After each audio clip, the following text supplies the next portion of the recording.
Hello guys, magluto ako ng binignit. Halo-halong bilo-bilo. Ayan.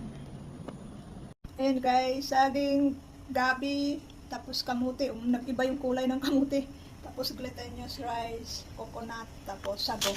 Pakulo muna ako tubig guys.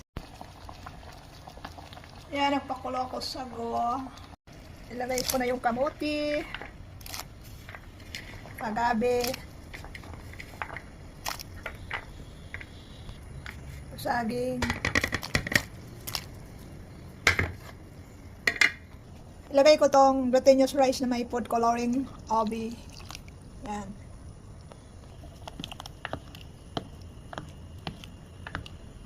Ito na yung binignit ko guys.